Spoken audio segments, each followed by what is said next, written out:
Okay, so we have a good day here in Bozeman, and I am going to show you a third row delete on a 2024 Ford Expedition. I don't know if the 2025s have changed much, but this should work on like 2022, 2023, all those. So as you can see, I've got it set up for my dog back here, but I'm going to show you what I did to delete the third seat. So when you pull this bedding out here, so when you go to remove the third seat, you need to take this tray out, and this tray will come out and these two pieces will come out with it, and the whole thing just pops out. And those are gotten to by, you got to take the jack stand out that holds the jack down, and then there's a bolt right here and then one over on the other side, and you'll see real easy, it looks just like this one. And then there's 3 bolts here, 1, 2, and then one that's right there. So you take those 3 out, and this whole thing here will lift out of the car. That is all you have to do to take out. You do not need to mess with the panel on either side. I've seen some videos that talk about taking those panels out, and you do not need to do that. So let me walk over here and show you, and excuse my garage because we've been moving kids and stuff, so it's a disaster. But basically what you'll find is there is bolts that go right here and right here on each of the seats, and then the whole thing just lifts out. There are plugs for the seat and the seat belt, for the seat motor, and then also the seat belt alarm thing that goes off. So there are 8 total bolts in the back. There's 1, 2, 1, 2 for the 60, and then 1, 2, and 1, 2 for the 40. And then those seats come out separately. In the front, you'll see where those bolts hold it, and there's just 1 bolt each in the front. So 8 in the back for this 60 and 2 in the front, and then 4 in the back for the 40 and 2 in the front. So that's what there is, and then the whole thing's just lift out. They're not super heavy, even though they've got the motor, but the motor is just basically that little thing here and that little thing over there on each seat. And then it turns this bar that's splined and lifts the seat up. So take out the plugs, take out the seats, and the whole thing just pops out. So now back over to what I did on the inside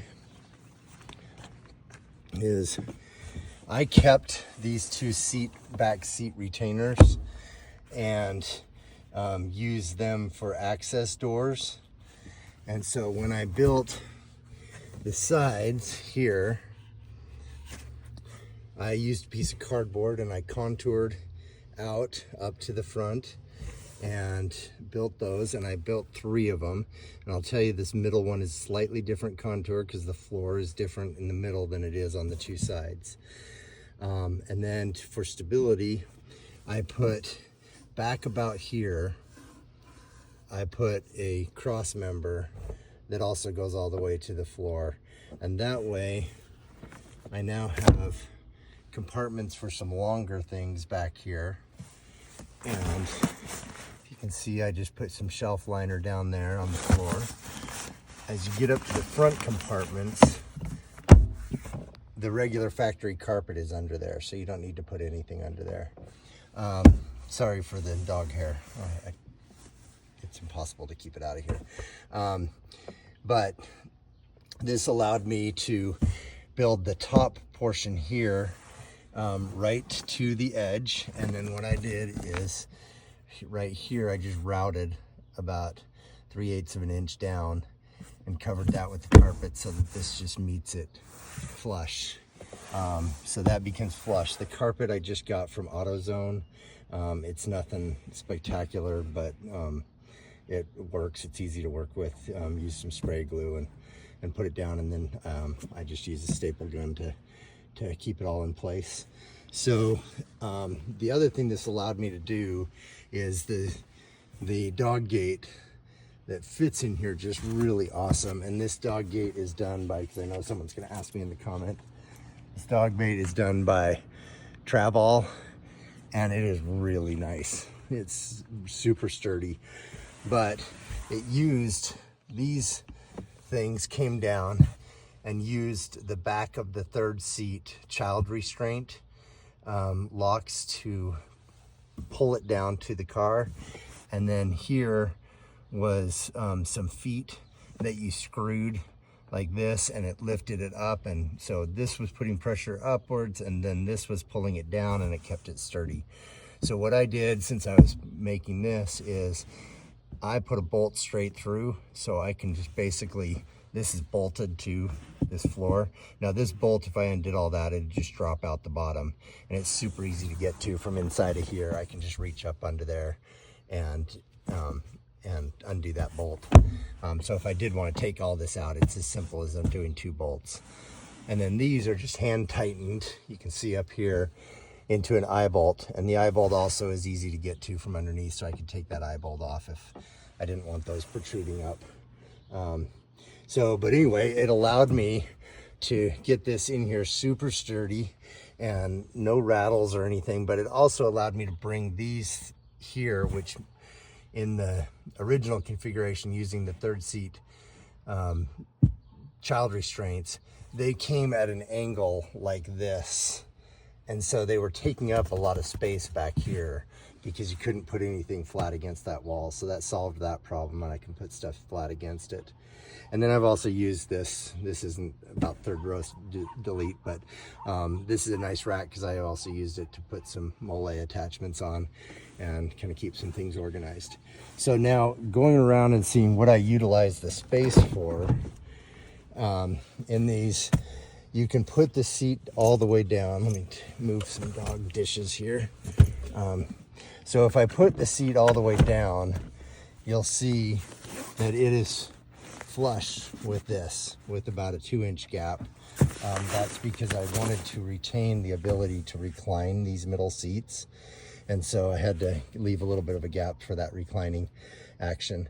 But you can see that these are flat, so if you did want to use the whole bed of your Expedition, you can get a totally flat thing there. Just because people might see this and ask, this is just a board that I put a piece of angle aluminum on, and then it's got Velcro on the bottom, and it just allows for a third row there because I don't have any little kids or anything like that. So this is how the seat sits in there and fits and looks all good. The nice thing about this is now I can take this upper lever and pull it forward like this.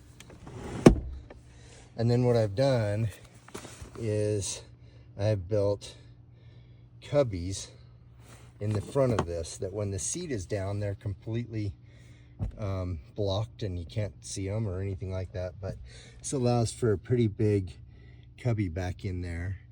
And I did this one long, so it goes between this driver's side seat and the middle, and then the passenger side seat is a smaller one that just goes to the passenger side seat.